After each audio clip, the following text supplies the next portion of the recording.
chance out in front, and a big save made as it was Ovechkin on Kochetkov. Niet for Ovechkin there, as Carolina will try to clear. Carolina can't clear. Now out in front, spinning with it, Ovechkin, another save, Kochetkov. And Carolina finally clears. Well, that was a great save. I mean, 3 good ones, but the last one, boy, that outstanding mechanical butterfly. He took away the entire lower portion. Aho, he'll go rink wide. Try to settle it down. Teravainen to Bunting, but that's eclipsed. And now a break coming in. It's Wilson, and Kochetkov stares him down and catches it and hangs on. Washington trying to go to work in the Kane zone. Snively with it, but he has that interrupted. There's Nason with it. Could be numbers for Carolina. Sent across, Chatfield shoots, save Kemper, and then he sweeps across and covers it up. Now Kane's out front for Aho, he scores! A one-timer! And a finished rocket delivered by Aho. It's 1-0 Carolina. Fost and Slavin doing heavy lifting along the boards. Washington with it. That runs off the post. They think they scored. Referee waves it out, and out comes D'Angelo. And the Canes have a 3-on-1. D'Angelo across Martinook, and he can't find the target. For Aho, and that will hit the metal. A great deflection. Bunting to Aho, who thought he had his second of the evening. Mason tries to get to it, kept in by Shea. Handed off for Pesci, clinks it off the crossbar, and it goes over the glass into the netting. Strome, sharp angle shot. Might have stung Kochetkov a little bit. Now it takes a bounce out in front. Wilson gets to it. Now Strome with a shot right on, and a save made by Kochetkov. Now a possible 2-on-1. As Carlson sends it across, shot on, and it stays out. Maybe another little bit of luck with the post, and the Canes rushing it the other way. Aho's got Shea. Shea comes in, fans on the first chance, trying to settle it down. He'll get it to Natchez. Brady Shea had saved a goal and nearly ended it.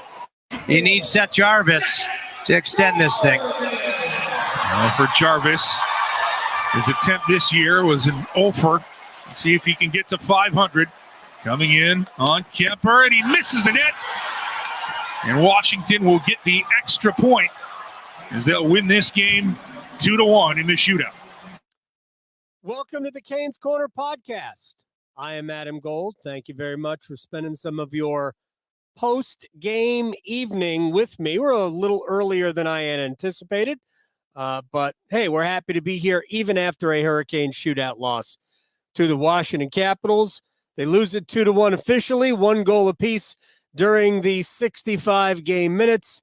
Obviously, Carolina needs to score more than the 1, especially when you have a third period like the Hurricanes did. I thought the Canes were, after the first 5 minutes of the game, Carolina was way more dangerous than Washington. You had to score more than the 1. You had 5 power play chances to do it. Power play wasn't bad. The last one wasn't good. But the power play wasn't bad. It just didn't score. Well, it didn't score that counted.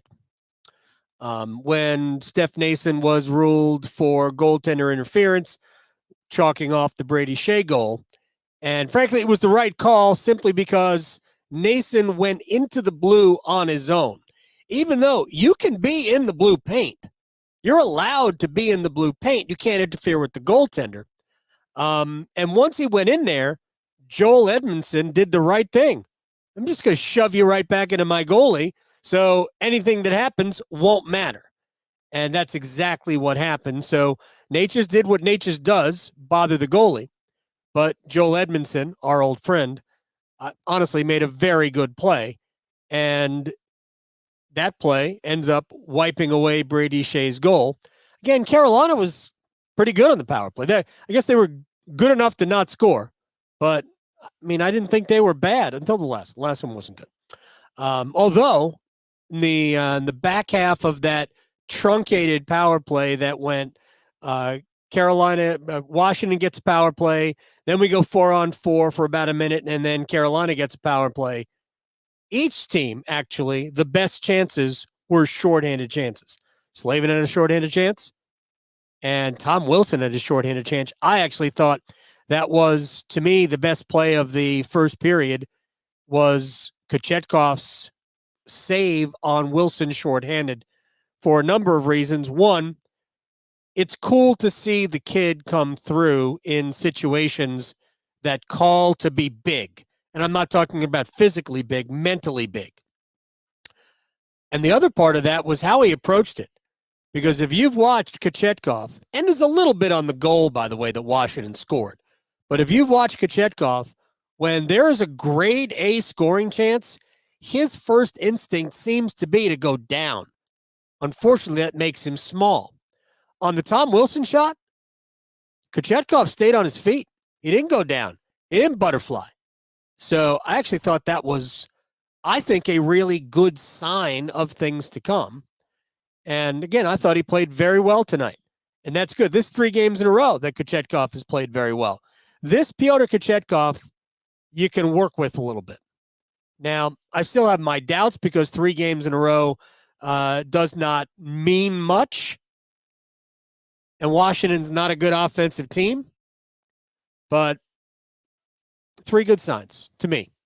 Hopefully it'll continue. And man, is Tuesday going to be tough against the Vegas Golden Knights, the defending champions.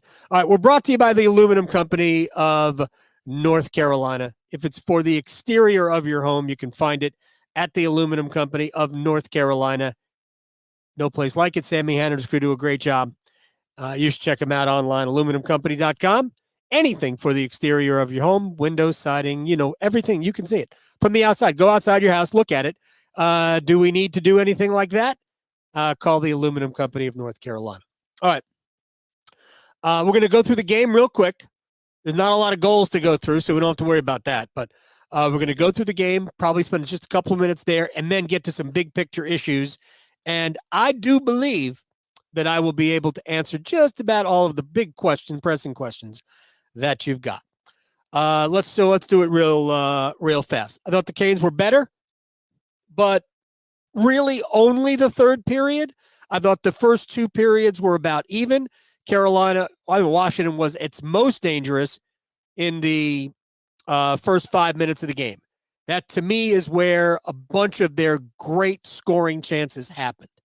Now, they did score a goal in the second period, and I thought the last 10 minutes of the period, they controlled and had the puck. They just didn't get a ton of great scoring chances in the period. That doesn't mean they didn't have opportunities to do something, but I thought for the most part, Carolina kept them away from the front of the net. So I thought Carolina played a good game, just didn't win.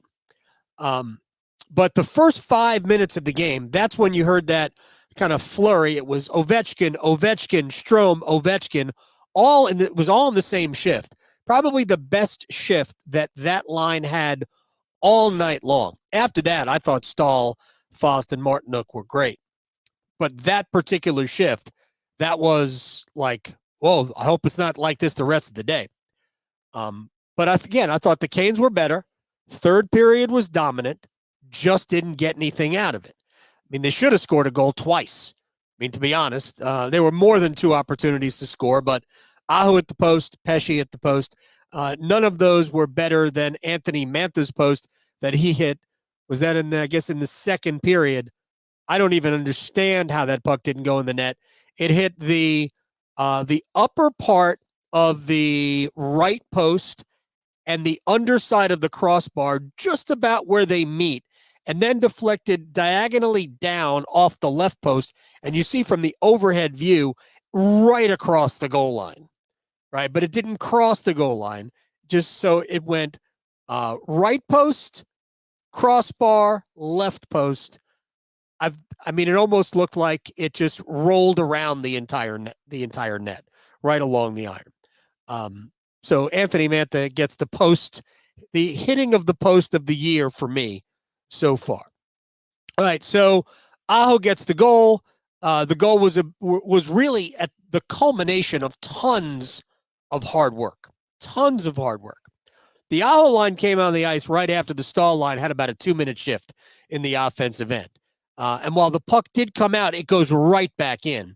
And then you see Nason bothering, I forget who it was, might have been Fairvari, behind the net, forces a turnover. Jarvis in the corner to Aho in the slot, boom, 1-0. The Washington goal that came less than 4 minutes later, I believe, was probably a Martin Necas mistake. And he and Brent Burns were marking the same guy. And if you have a defenseman coming in all the way down the slot, that's probably your guy if it was on your side of the ice, Marty. So again, I actually thought Natchez played a pretty good game tonight. So I'm not going to kill Natchez because I think he was probably one of Carolina's, best 5 forwards in the game, 6 forwards. I think Carolina was good, but to me, that's Natchez's mistake right there. And too many of those defensive mistakes have happened to Natchez, to Michael Bunting, right? I mean, these guys, when they're not scoring, they have to help the team in other ways. And Natchez is actually putting in some goals right now, as is Bunting. But this team doesn't have the margins that we thought it would have because the goaltending has not been good. The goaltending was good tonight. But because the goaltending has not been good, and they go through these funks where scoring becomes like pulling, molars. So you can't be giving away opportunities like that. And it's unfortunate that Washington's goal was that opportunity. It was an absolute mistake.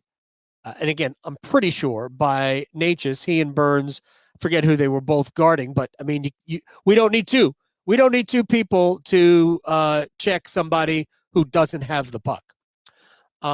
So those were the 2 goals. I thought Carolina had a ton of other opportunities. Forget about the shots that hit the post or whatever. There were too many opportunities where Carolina either doesn't get a shot off at all, or they try to make a pass when there really isn't a pass to make. And that's because you don't have – I think there are a lot of guys that don't have confidence in their own shot. And that has to stop. They have to figure out, if you're open in basketball, you have to take good shots. Otherwise, nobody's going to guard you. So in hockey, it's not quite the same thing. You just have to have the confidence to pull the trigger. But here are the some of the things that are bothering me about the Hurricanes is that they take these opportunities when they were there. Let me just give you a quick example of tonight. Jesperi Kotkaniemi. He has a great opportunity. It's a 2-on-1. So, and he's coming in, and I think it was after a steal too. So there was so much good to the play. So it's a 2-on-1. And I forget who was on the other side of the ice. It was either Teravainen or Natchez, because that's the line that started together during the game. And he was left with so much indecision. Do I pass it? Do I shoot it? Do I pass it? Do I shoot it? And meanwhile, he's getting closer and closer to the net. And ultimately, and to the defense, and ultimately, he didn't do anything. He didn't even shoot it. He just lost it. So these are opportunities where you have to at least make the goalie make a save. And there were too many of those tonight. And right after he didn't do anything with it, he had an offensive zone cross-check. And I actually think that this was the penalty which led to the Slavin shorthanded chance. Is it that one? And the Wilson short? I have no idea what it was. Anyway, it just, you have to be able to get more out of those situations. Quick, overtime. I have no problem with NHL overtime as is. Could you institute a shot clock? No, I don't think you can. But here's what I would do with overtime, because I think the shootout sucks. I've always thought the shootout, after the first year, I have always thought the shootout sucks. We don't decide a football game by field goal kicking, right? It takes a unique set of circumstances to get to a soccer match with penalties. But I would not consider a hockey shootout and penalties to be the same thing, even though you might think they are. Okay. And every sport is different. But here, nah, man, because what you want is overtime, is for overtime to be super exciting. And this was Jim Rutherford's idea a long time ago. And this was when I believe we were still 4-on-4. And Jim Rutherford, who's now the general manager of the Vancouver Canucks, said, or team president, start 4-on-4. After 5 minutes, go to 3-on-3. And after another 5 minutes, go 2-on-2. Actually, it was a shorter increment. It was like every 2 minutes, you take a player off the ice for each team. I think that's what they should do. Start 3-on-3. And then, if we're still tied after 5 minutes, go to 2-on-2. You're going to get a winner. And I would get rid of the shootout entirely. Go from 3-on-3 to 2-on-2. At least it's closer. It's closer to actual hockey. And heck, it will certainly be exciting. And I bet you that it's a rarity that we're playing for more than 2 minutes at 2-on-2. That's the way I would do it. I hate the shootout. I've always hated the shootout. I love 3-on-3, and I understand. Look, the name of the game is puck possession. And what you saw tonight from Washington is something you don't usually see. But I'm in general fine with overtime. The shootout tonight was deflating, right? It was completely deflating. Aho comes in with no speed. I almost looked like he was going backwards. Same with Teravainen, same with Jarvis. But at least Aho put the shot on net. I mean, come on. I think Teravainen missed the net to the left. If Kemper got a piece, my apologies. Jarvis, you see from the camera angle behind, I mean, he just kind of flicked it, high and wide to the right. You got to put those on net.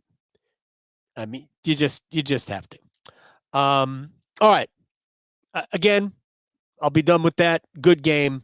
Hurricanes didn't win it. All right. Now to some big picture things. I'm going to try to move through this as fast as possible. And we are going to play a trimmed down version of my conversation with Don Waddell, the president and general manager of the Hurricanes, in just a second.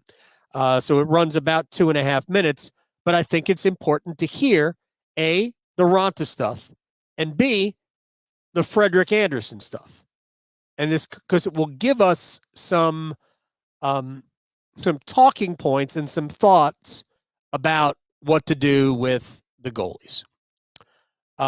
So let's get to the goaltenders. All right, so Hurricanes, after Friday night's loss, which was a crushing shootout loss for an overtime loss for a number of reasons. One, at least 2, maybe 3, heck, maybe even 4 of the 5 regulation goals were either bad or he could have gotten that. Right, so and then the overtime goal was absolutely one that Raanta should have saved. I don't care who was shooting it. I don't care where he was. It hit Raanta basically in the arm and went over. I think that some people said he was under the bar or top, no, bar down. It wasn't. It was off of Raanta, right off the glove, basically, and in. And he played small. So he was distraught after the game. I mean, almost unconsolable at his locker. And they obviously made the decision that night, and the next day they placed him on waivers. He cleared today at 2:00. And after that whole thing happened, first of all, Don Waddell told him, and then Don said, "Do you want to go to Chicago?" Initially, it was no. You'll hear all this in the thing, so I won't have to recap it. But Raanta was placed on waivers, and the Hurricanes recalled Yanni Peretz. He's the goaltender from Quinnipiac, won the national championship a year ago, played on the same team with Rod Brindamore's son, Skyler. And Peretz's history is almost nothing but he stops pucks. He's not big. He's about 6 foot, 6'1", maybe. But he's a very good goalie. He is just not ready for this. So right now they've got Pyotr Kochetkov, they've got Yanni Peretz, and that's it. Antti Raanta is not going to play. There's no way he plays before Christmas, and it's very possible. I don't think we can rule out the fact that Antti Raanta may never play for the Hurricanes again, because they're counting on Raanta going to Chicago and playing well. That's what they want. Best case scenario, Raanta goes there, gets his confidence back, comes back to the Hurricanes. That would be awesome. I'd love to see it. There isn't a nicer guy in that locker room, and there's a bunch of nice guys in that locker room, but that is just, he is an absolute wonderful human being. And we'll get to the Frederik Andersen part of this at the end. But let's start with Pyotr Kochetkov. And if you're asking me, and I know you are, do the Hurricanes still need to trade for a goaltender? The answer is unequivocally yes, they have to. Now, who they feel like they need, if it were me, I would get somebody I would feel confident to start in a playoff game. I don't know how many of those guys are out there. And the reason I say that is because even if Freddie comes back, even if Kochetkov stays healthy, even if Raanta comes back, man, we know the physical vulnerability of all three. They need another goalie. Absolutely need another goalie. Who that is, I don't know. A lot of the names you think we could just go get him. We could just go get him. Yep. A lot of those hymns stink right now. Stink. So you got to bring in somebody better than what you have. And I'm not saying they shouldn't do it. I've said this already, I don't know how many times. I think they need another goalie. And they might need a number one. I don't know how many of those are available, but it wouldn't be the worst thing in the world to part with a first-round pick if you still think you can win a Stanley Cup if you get the right goalie.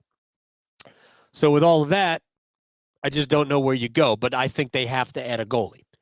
I'll tell you what, why don't we just listen to a few minutes of Don Waddell, the president and general manager of the Hurricanes, because I talked to him before the game about basically the last 24 hours. Well, this has been I'm sure, a pretty tough 48-hour stretch, knowing Antti's personality and his popularity. So walk me through the whole thing. Yeah, we still believe in the guy. He's been through a little bit of a rough patch here, so we thought the best thing we'd do is to put him on waivers. And once he cleared, I met with him, and we're going to sign him to Chicago. Might be 2 games, might be 2 weeks. We got to figure a way to get his game back. That could be him right now saying, "I need a cab." For us, he's played well for us over the time. He's right now, I think he's fighting it a little more, and it's not the ability, it's confidence. Right. And so, when you're going through a stretch like this, we just thought as an organization it'd be better to get him some games. And, we all know we need goaltending. It's not a secret that we don't have a lot of depth, and with Andersen being probably another month or so. So we thought this would be a good opportunity to let him go play games. Well, 2 things here. First, are you a little surprised that he accepted the assignment to the minor leagues? Because somebody in his position might have opted not to. When I talked to him, he honestly said last night that, he wasn't sure what he would do, but when he woke up this morning, he doesn't want to go out this way.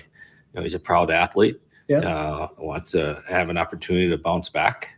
And, to me, that's a great answer. I'd love to hear it because, as I said, we know he has the ability. There's no question about that. He's done that over the time here for us.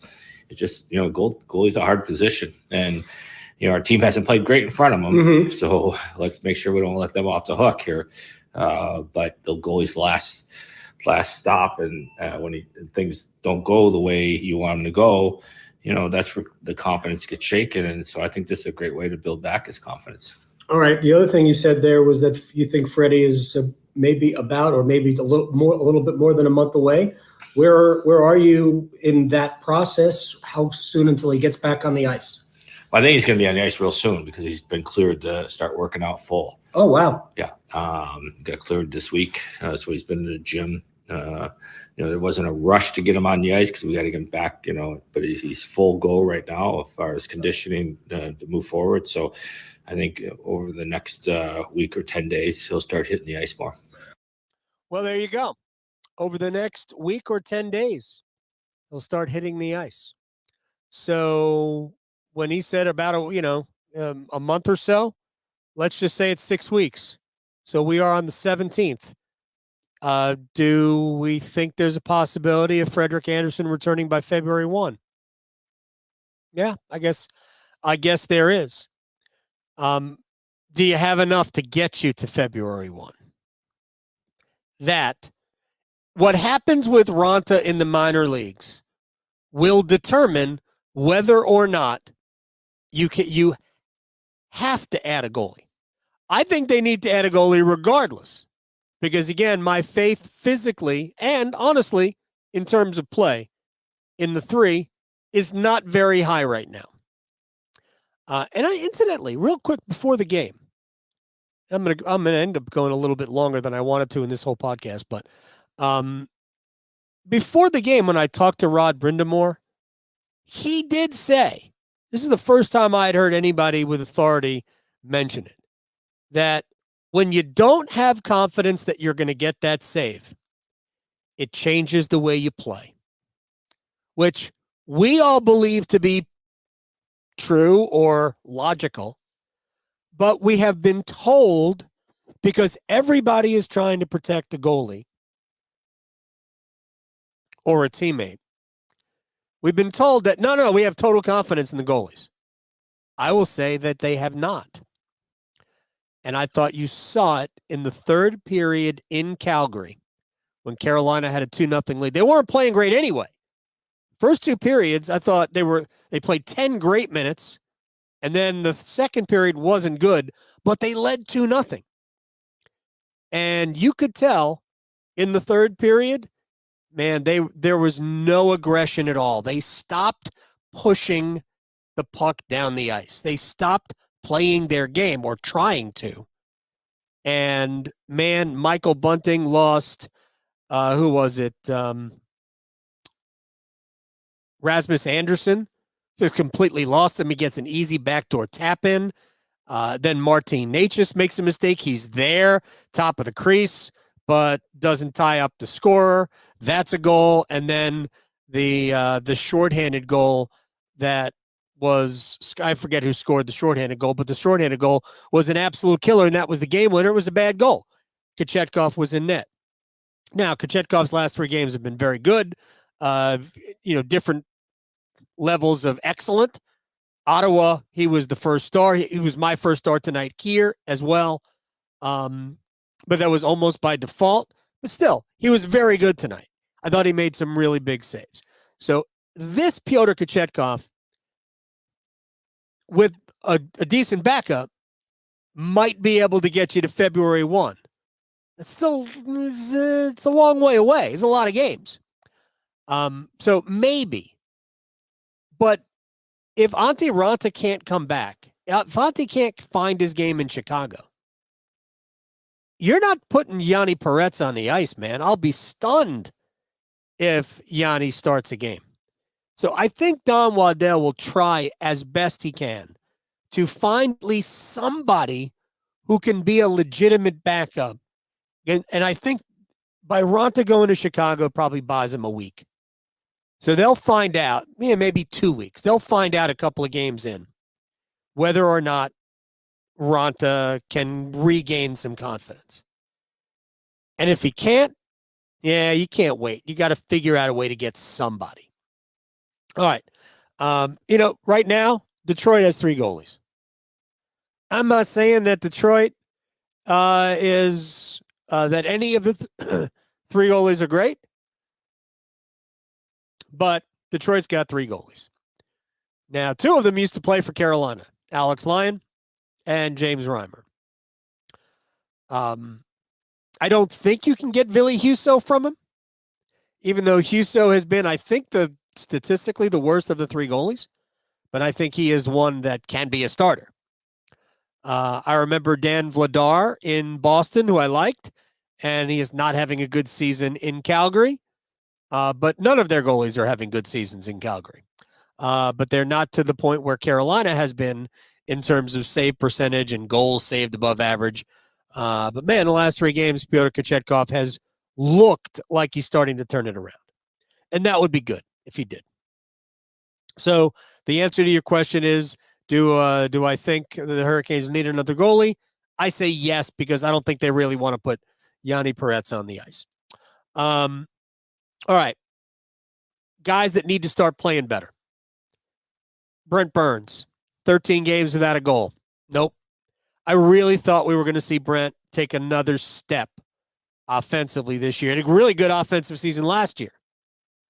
But I thought year 2 with Slavin, understanding the system, how Carolina wants to play, I thought that there would be another level offensively. Dougie Hamilton, year 2 with the Hurricanes, until he broke his leg in Columbus, was, crushing it offensively.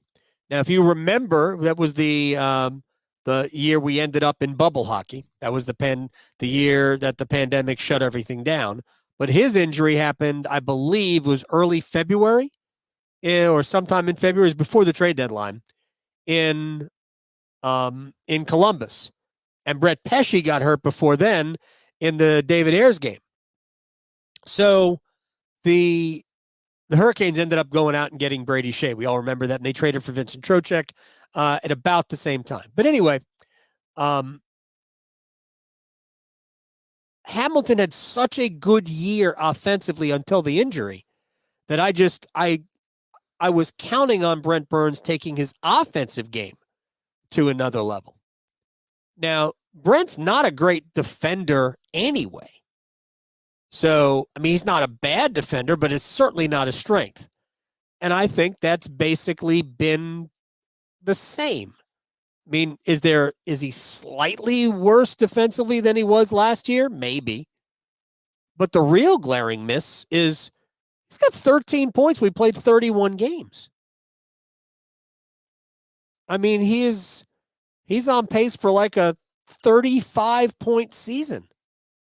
That ain't getting it done for Carolina. They count on their blue line to provide offense. Right now, Brent Burns is 3rd among defensemen in points. He's behind Shea, and he's behind Slavin. So Burns needs to be better. Jesperi Kotkaniemi now 10 games without a goal. Now, he's not a big scorer, never has been a big scorer, probably never will be a big scorer, but that doesn't mean you can't. And I think he's got a pretty good shot. And he's a little snake bit right now. I didn't think today was a terrible game from him. I actually thought he was fine today. But for the most part, I don't think he's been great. And I'm not grading him against great. I'm grading him against him. So using his best as the A, and I would say that Jesperi's probably been B-. And they need more. Otherwise, there is a number 18 on the line in the lineup who is probably playing as good or better. And I'm not judging Jack Drury against, in Jack Drury's world. I think Drury's playing better than Kotkaniemi. And we already saw a flip against Nashville in the lines where Drury went and slid into the spot where Kotkaniemi had occupied. I don't think we saw a line flipping today. And I wouldn't be shocked if when Carolina ultimately does go back to 12 forwards, and I would not be surprised if it happens on Tuesday against Vegas. But I wouldn't be completely shocked to see Kotkaniemi centering Bunting and Lemieux on the 4th line.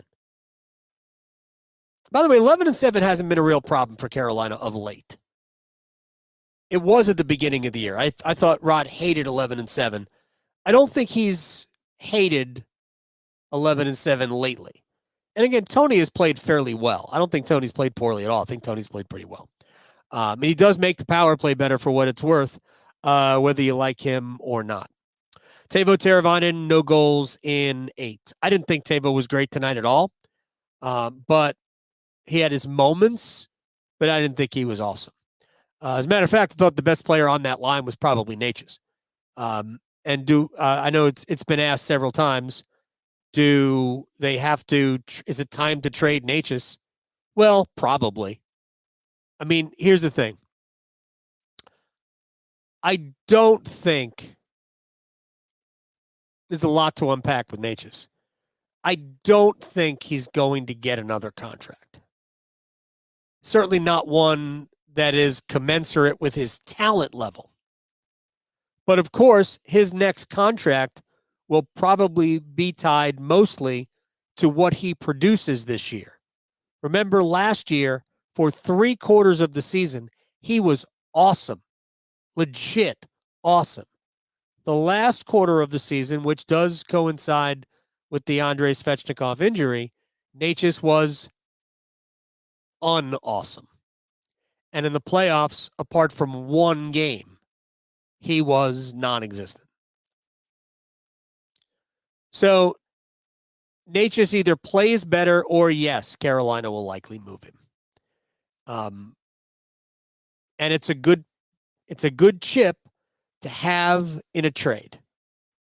All right, 2 other things. Maybe a couple more, but I'm going to try to race through them.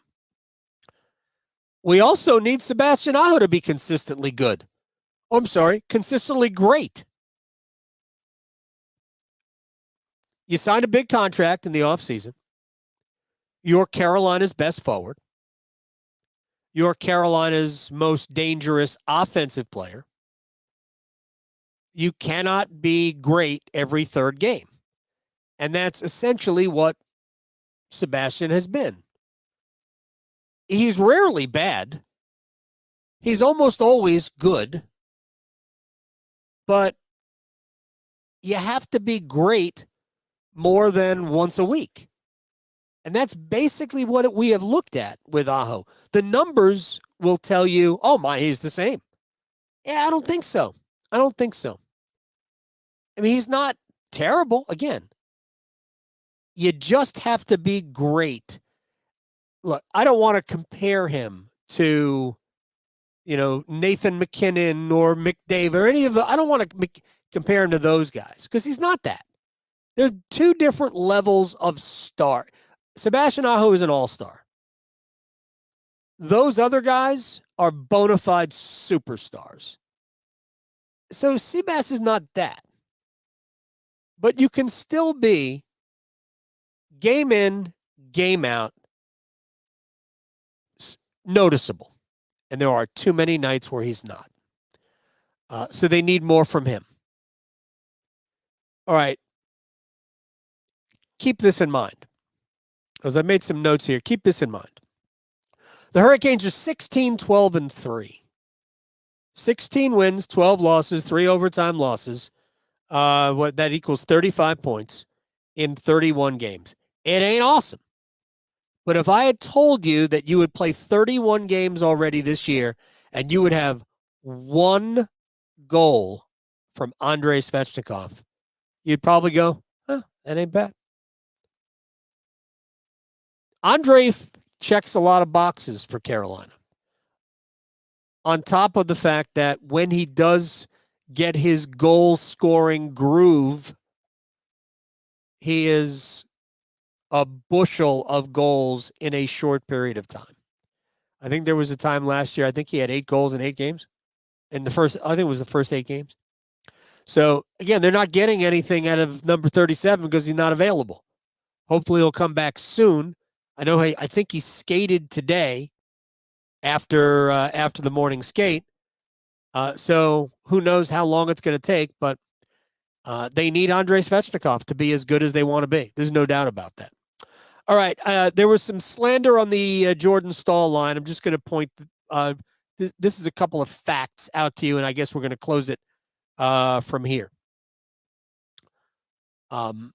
There is people look at the plus minus and go, well, they're not obviously not playing well. So in case you're wondering, I'll give you the numbers on those three. Jordan Staal has 10 points, and he's minus 12. Let's see. Jesper Fast has 7 points. He's a minus 2. And Jordan Martinook has 8 points, and he's a minus 6. They're obviously not playing well. Well, no, that's not the case at all. Because really, at the root of their minus is the fact that they haven't scored goals. Stahl's got 4, Martinook has 1, Fost has 3, right? 2. Fost has 2. So combined, they've got 7 goals. And it's funny because at 5-on-5 last year, that trio scored 36. They didn't score 36, but they were on the ice for 36 goals. That trio was on the ice for 36 goals. They allowed, as a trio, 26. They were plus 10 at 5-on-5 as a group. This year, same trio, about the same. Actually, ice time is a little bit down, but not dramatic. It's probably a minute per maybe even a shade more, but it's not dramatic. They've allowed 10 goals and scored and been on the ice for 7. 7, that they've scored. Ultimately, the goals that they will allow are about the same. I am not telling you that they're playing the same because I don't think they are. But it's too easy and absolutely inaccurate to simply look at plus minus and go, well, he sucks. They suck. Get him off the ice. So I want you all to be smarter fans and recognize that it's an imperfect stat. And keep this in mind as well. How many bad goals have been allowed this year? There's a good way to have your plus minus get screwed when the goalie can't stop the puck. And I don't know what the number is of bad goals that have been allowed. I'll bet you the number is pretty close to 20 in 31 games. I think we had 3 of them on Friday. Sorry, Antti. Anyway, so let's not get lost in the simple statistic of plus minus, because it's not a very good read on whether or not the Stahl, Fost, Martinook line has been effective, because it has been. In fact, in terms of possession metrics, they have had the puck more this year than last. Not to mention, sometimes the defense isn't as good. Hey, one more thing. We haven't seen great Brett Pesce on a game-in, game-out basis. And typically, Shea and Pesce are together with Stahl, Martinook, and Fost. So, let's not get lost in some stuff like that. All right, we're done. Man, we went longer than I anticipated, but that's okay. I hope everybody has a wonderful rest of your Sunday night. We'll see you Tuesday for the Vegas Golden Knights. That should be wild. I certainly hope Carolina has their goal scoring shoes on. They're going to need them. All right, we are brought to you by the Aluminum Company of North Carolina. If it's for the exterior of your home, you can find it at the Aluminum Company of North Carolina on Hamlin Road in Durham. Sammy Han and his crew do a great job. I tell you that all the time. Hit the subscribe button, hit the like button, whatever I just tried to say. I think it was English. And this way it shows up automatically wherever you get your podcasts, or whenever we're about to do this thing live on YouTube, right there on the Canes Corner podcast page. Shouts to you in Adelaide, you in Dublin, you in Perth, you in Alaska, wherever you are. I hope you have a wonderful Sunday. Actually, in Australia, it's already Monday. Heck, It might even be Tuesday. Good night, everyone. I appreciate your time. Thank you so much. See you.